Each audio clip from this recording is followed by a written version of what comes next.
भगवान जगन्नाथ का रूप ऐसा क्यों है? भगवान जगन्नाथ का रूप देखने में बाकी देवताओं से अलग है।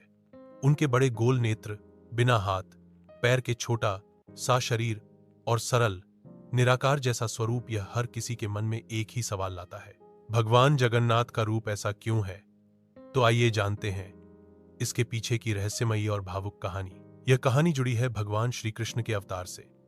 जब श्री कृष्ण द्वारका में अपने लीला समाप्ति के समय जंगल में बैठे थे, तब एक शिकारी ने गलती से उन्हें तीर मार दिया। इसके बाद भगवान श्री कृष्ण ने अपना शरीर त्याग दिया।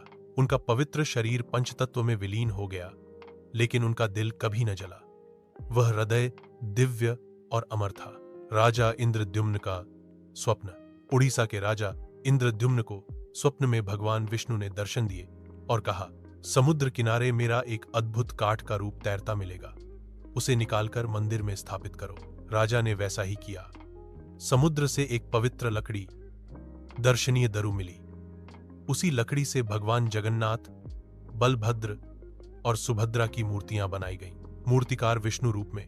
एक रहस्यमय वृद्ध मूर्तिकार खुद विष्णु आया और कहा, मैं 3 मूर्तियां बनाऊंगा, लेकिन एक शर्त है, जब तक मूर्तियां बन रही हों कोई दरवाजा नहीं खोलेगा।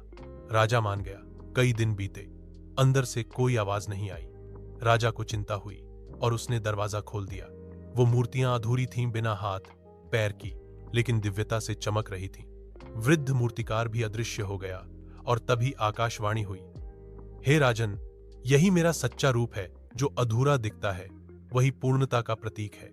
मेरा यह रूप आत्मा से जुड़ा है, शरीर से नहीं। इसलिए भगवान जगन्नाथ का यह रूप हमें सिखाता है कि ईश्वर का सौंदर्य शरीर में नहीं, भाव में होता है। जो अधूरा लगता है उसमें भी पूर्णता और करुणा हो सकती है। यह रूप भक्ति, सरलता और समर्पण का प्रतीक है।